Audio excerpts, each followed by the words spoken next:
السلام عليكم ورحمة الله وبركاته نحمده ونصلي على رسوله الكريم أما بعد অন্যান্য ধর্মের যারা আছেন সকলকে আদাব জানাচ্ছি। প্রিয় রানীগাঁওবাসী, নির্বাচনের হিমেল হাওয়া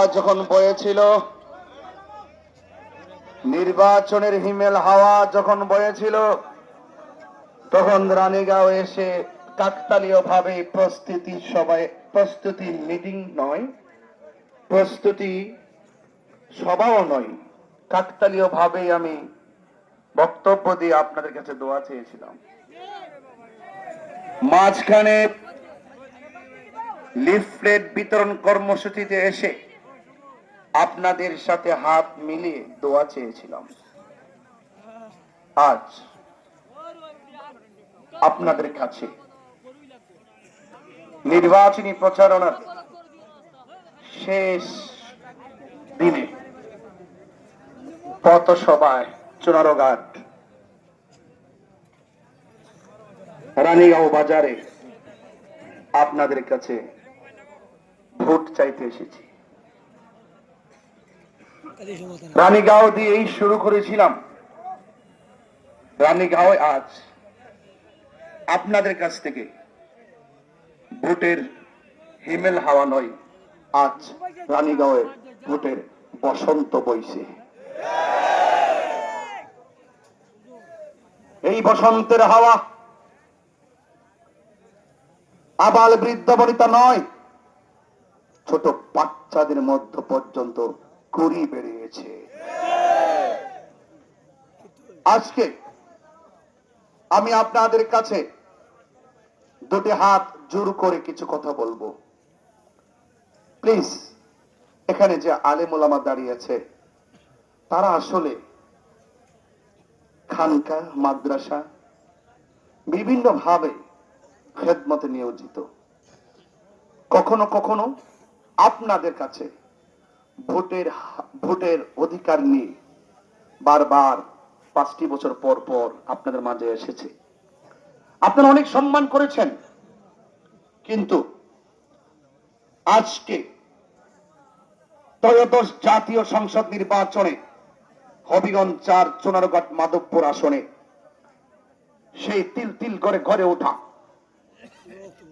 বৃহত্তর সুন্নি জোটের সমর্থিত বাংলাদেশ ইসলামী ফ্রন্ট মনোনীত মোমবাতি প্রতীক নিয়ে আজ প্রত্যেকটা মানুষ, চা শ্রমিক থেকে শুরু করে, সনাতন ধর্মী থেকে শুরু করে, ব্যবসায়ী থেকে শুরু করে, দেশ প্রবাস সবাই স্বপ্ন আঁকছে, স্বপ্ন দেখছে এই মাধবপুর চুনারঘাট থেকে এবারের নির্বাচনে মোমবাতি প্রতীকের বিজয়ের সম্ভাবনা জেগে উঠেছে।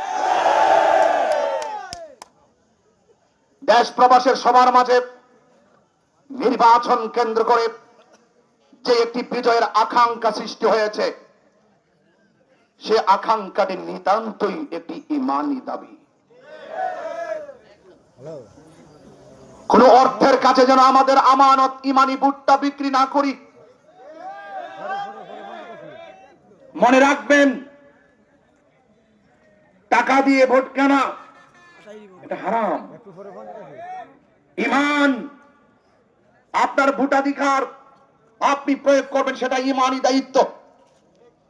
আপনাকে ভাবতে হবে আপনি কাকে দিচ্ছেন, আপনাকে ভাবতে হবে কেন দিচ্ছেন। আজ ভাবনার সময় এসেছে। মানুষের মনে আনন্দের হিল্লোল বইছে। জনগণের আকাঙ্ক্ষা যেভাবে নির্বাচন কেন্দ্র করে মানুষের মধ্যে যে রুট ম্যাপটি তৈরি হয়েছে, এই রুট ম্যাপটি যেন পেশি শক্তি কিংবা আধিপত্য কিংবা কোন টাকার বিনিময়ে যেন কোন আধিপত্যবাদের কারণে যেন জনগণের আকাঙ্ক্ষা যেন বিনষ্ট না হয়। অনেকে প্রশ্ন করেন, তরুণ ছেলেরা সব এবার মোমবাতি নিরঙ্কুশ ভাবে বেশিরভাগ সমর্থন দিয়েছে। মুরব্বী তো আমাদের কাছ থেকে অনেকে হারিয়ে গেছে। বাবা, মুরব্বী তো ঘরে নাই। আমিও তো আমার বাবাকে হারিয়েছি। আমার বাবা যেদিন অসুস্থ হয়েছিল নাসিরউদ্দিন শিফাশালা রহমাতুল্লাহের মাজারের গেটে, পরের দিন তিনি দুনিয়া থেকে বিদায় গ্রহণ করেছেন। আরে মুরব্বী শূন্য হয়ে গেছে আমরা। আজকে তরুণরা জেগে উঠেছে, তরুণরা দেখছে জীবন্ত মানুষকে আগুন দিয়ে পুড়িয়ে দিচ্ছে। এটা বাংলাদেশ হতে পারে না।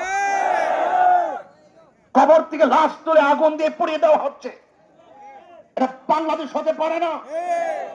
তরুণরা এখন পরিবর্তন চায়, শান্তি চায়, নিরাপদ চায়। সনাতন ধর্মী থেকে শুরু করে, চা শ্রমিক থেকে শুরু করে জিজ্ঞেস করেছিলাম আপনারা কি চান? তারা বলছিল আমরা বিল্ডিং কিংবা টাকা চাই না, আমরা নিরাপদ এবং শান্তি চাই। যখনই পৃথিবী বাংলাদেশের প্রত্যেকটা মানুষের সে আকাঙ্ক্ষা পূরণ করার জন্যই এক ছাপ শত শত পীর মাশায়েখ উলামায়ে কেরাম দেশ প্রবাস সবকিছু ছেড়ে চুনারঘাট মাধবপুরের দিকে নজর দিয়েছে। মোমবাতির প্রতীক্ষে পোস্টাল ব্যালটের মাধ্যমে তারা সমর্থন দিয়ে যখন আমার কাছে ইনবক্সে সেই কার্ডটা পাঠায়, পোস্টাল ব্যালটটা যখন আমাকে সেন্ড করে, তখন মোমবাতিতে টিক মার্ক দেখে আবারও বলতে চাই, রেমিটেন্স যোদ্ধারাই বাংলাদেশের সম্পদ, প্রবাসী ভাইয়েরাই বাংলাদেশের সম্পদ। প্রবাসীদের অর্থায়নে বাংলাদেশের অর্থায়ন টেকসই হয়। আর এই যুবকরা জাগলে বাংলাদেশ জেগে ওঠে।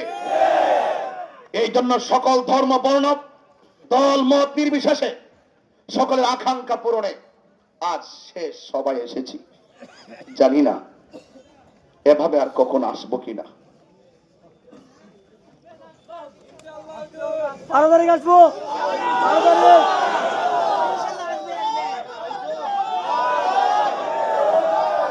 আমাকে শুনুন, আপনাদের ঋণ আমি কখনো শোধ করতে পারবো না। আজকে জিজ্ঞেস করুন, হাজার হাজার মানুষ এসেছে, একটা মানুষকে জিজ্ঞেস করুন আমার পকেটের একটা টাকা কাউকে দিছি কিনা। কোটি টাকা দিয়ে যেভাবে মানুষকে এনে একত্রিত করা হয়, আজ রানীগঞ্জ মানুষ জানিয়ে দিয়েছে কোটি টাকার কাছে, ভালোবাসার কাছে কোটি টাকা তুচ্ছ। তাই আমি বারবার বলি, ভোট নির্বাচন এসেছে, নির্বাচন চলে যাবে। কোন ধরনের উস্কানিমূলক কথা, কোন ধরনের কার্যক্রম, কোন ধরনের জোর জবরদস্তি, কোন ধরনের পেশি শক্তি, আধিপত্যবাদের কারণে ক্ষমতার মোহে পড়ে যেন আমাদের শান্তিপ্রিয় মানুষের নির্বাচনী আকাঙ্ক্ষা বিনষ্ট না হয়। যুবক ভাইয়েরা, শেষ কালাম বলছি, শান্তি সম্প্রীতি, শিক্ষা, স্বাস্থ্য এবং অবকাঠামো উন্নয়ন। প্রবাসীদের বিভিন্ন ধরনের ভোগান্তি আছে, এয়ারপোর্টে ভোগান্তি, তারা বিভিন্ন ভাবে দেশ প্রবাসে অনেক ভাবে তারা ভোগান্তিতে পড়ে। সেই প্রবাসীদের জন্য যথেষ্ট চিন্তা চেতনা নিয়ে তাদের স্বাবলম্বী হওয়া থেকে শুরু করে তাদের প্রতি সম্মান প্রদর্শন এবং এই দেশের মানুষ দিনে এনে দিনে খাইছে, সেও যে দেশের মানুষ তার মর্যাদা ফিরিয়ে দেওয়ার জন্য